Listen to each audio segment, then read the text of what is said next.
Hello बच्चों, welcome to our channel. आज हम पढ़ने वाले हैं खाद एवं उर्वरक के बारे में। तो दोनों का एक तरह से कार्य सेम लगभग समान होता है, लेकिन फिर भी इनके मध्य कुछ भिन्नताएं होती हैं।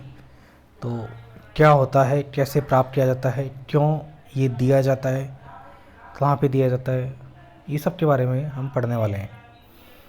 तो खाद एवं उर्वरक, इसकी सबसे पहले अगर हम परिभाषा देखें तो परिभाषा के रूप में जब हम देखते हैं तो वे पदार्थ जिन्हें मिट्टी में यानी कि वे पदार्थ जिन्हें मिट्टी में पोषक स्तर बनाए रखने के लिए मिलाया जाता है। यानी कि जिस कृषि योग्य भूमि पर हमारे द्वारा जो फसल उगाई जाती है तो वहाँ की जो मिट्टी होती है उस मिट्टी की पोषक का जो स्तर होता है वो कम हो जाता है फसल उगाने से। तो उसका पोषक स्तर वही बना रहे या और अच्छा हो जाए, उसके लिए हमें पदार्थ मिलाए जाते हैं और उन्हीं पदार्थों को खाद एवं उर्वरक कहा जाता है। अब जैसा कि हमने पहले जाना कि खाद क्यों दी जाती है, तो जो फसलें होती हैं वो लगातार उगाने से मिट्टी की कुछ पोषक की कमी हो जाती है।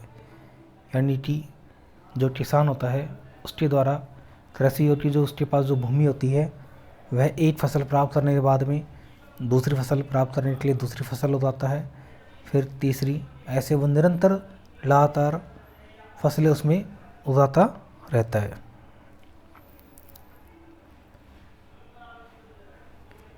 तो इस प्रकार जब निरंतर अर्थात लगातार जब फसलें उगाते हैं तो जो मिट्टी होती है उस मिट्टी के अंदर पोषकों की कमी हो जाती है।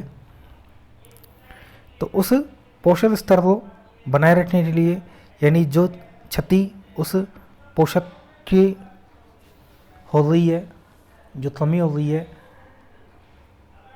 उसको पूरा करने के लिए किसान खेतों में खाद देता है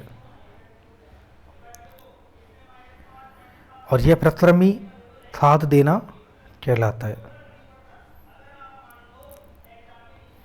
तो फसलों की लगातार उगाने से मिट्टी में कुछ जो भी पोषक की कमी रहती है उस क्षति को पूरा करने के लिए यानी कि उस कमी को पूरा करने के लिए किसानों द्वारा खेतों में खाद दी जाती है और इस प्रक्रम को क्या बोलते हैं, खाद देना कहलाता है। अगर हमारे द्वारा यानी जो किसान है उसके द्वारा अगर खेतों में कृषि योग्य भूमि में जो वहाँ की मिट्टी है जितनी पर्याप्त मात्रा में खाद की आवश्यकता है अगर वो नहीं दी जाए तो जो पौधे होते हैं जिस फसल को हमारे द्वारा उगाए जा रहे हैं उस फसल के जो पौधे हैं वो कमज़ोर हो जाते हैं। यानी कि एक निश्चित मात्रा में ही खाद मिलाई जाती है, ना तो अधिक मात्रा में ना ही कम मात्रा में। दोनों तरह से फसल के लिए हानिकारक होता है। तो एक पर्याप्त मात्रा में उगाने दी जाती है। अब जो खाद दी जा रही है वो खाद हमें प्राप्त कहाँ से हो रही है उसके बारे में देखें तो खाद एक कार्बनिक जैविक पदार्थ है जो कि पौधों या जंतु अपशिष्ट से प्राप्त की जाती है। यानी कि जो पौधे होते हैं उनसे अथवा जंतुओं के जो अवशिष्ट पदार्थ होते हैं उनके द्वारा इस खाद को निर्माण किया जाता है, यानी उनसे ही खाद प्राप्त की जाती है। तो प्राप्त कैसे होती है, तो उसके लिए क्या करते हैं, जो किसान वगैरह होते हैं तो वो अपने आसपास, घर के आसपास या खेतों के आसपास कहीं पर भी एक थोड़ा गहरा गड्ढा खोद लेते हैं और उसके अंदर जो भी पादप हैं, पेड़ पौधे जो भी मतलब जो खराब हो गए हैं, टूट फूट रहे हैं, कट पिट रहे हैं, उनको उसमें डाल दिया जाता है। कचरा वगैरह जो भी है यानी पेड़ पौधे जो अवशेष वगैरह, जो पत्तियाँ वगैरह जो झड़ जाती है वगैरह, वो भी उसमें डाल दी जाती है और जंतु के कोई अपशिष्ट वगैरह भी है वो भी उसमें डाल दिया जाता है। लगातार ये डालते रहते हैं तो उनका अपघटन होता रहता है, और अपघटन होने के लिए इसको ऊपर से खुला छोड़ दिया जाता है।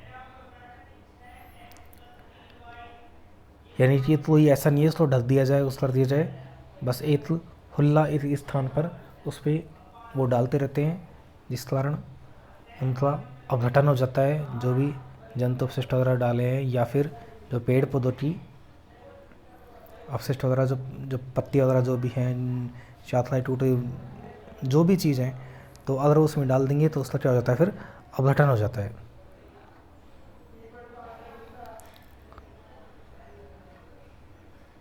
और जो ये अपघटन की जो प्रक्रिया होती है वो एक तरह से सूक्ष्म जीवों के द्वारा होती है, जैसे केंचुए वगैरह है, जो मतलब कोई भी ऐसे अपशिष्ट जो पदार्थ है उनका अपघटन, या जो पेड़ पौधों के जो पाता वगैरह जो भी हैं उनका अपघटन सूक्ष्म जीवों के द्वारा किया जाता है। अब अपघटन होने के पश्चात जो प्राप्त होता है वही एक तरह से खाद के रूप में उपयोग लिया जाता है। यानी कि क्या बात मतलब क्या है, सीधी सी बात भाषा में समझे तो कि किसान द्वारा जो जंतु अपशिष्ट वगैरह होते हैं वो खड्डे में डाल देते हैं, और खड्डे में डालने के पश्चात कुछ समय पश्चात उनका अपघटन होना स्टार्ट होता है, और अपघटन के लिए इसको खुला छोड़ देते हैं। और जो अपघटन की जो प्रक्रिया होती है वो सूक्ष्म जीवों के द्वारा संपन्न होती है। तो ये आज हमने थोड़ा जाना कि खाद की परिभाषा क्या है, कैसे प्राप्त होता है, क्यों दिया जाता है आदि। आगे आने वाली वीडियो में उर्वरक के बारे में जानेंगे, और उर्वरक के बारे में जानने के साथ साथ खाद एवं उर्वरक दोनों में अंतर, उपयोग आदि के बारे में चर्चा करेंगे। अगर आपको वीडियो पसंद आए तो वीडियो तो प्लीज़ लाइक और शेयर कीजिए, और बेल आइकन ज़रूर प्रेस कीजिए, जिससे आपको निरंतर आने वाली वीडियो के बारे में सबसे पहले नोटिफिकेशन प्राप्त हो सके।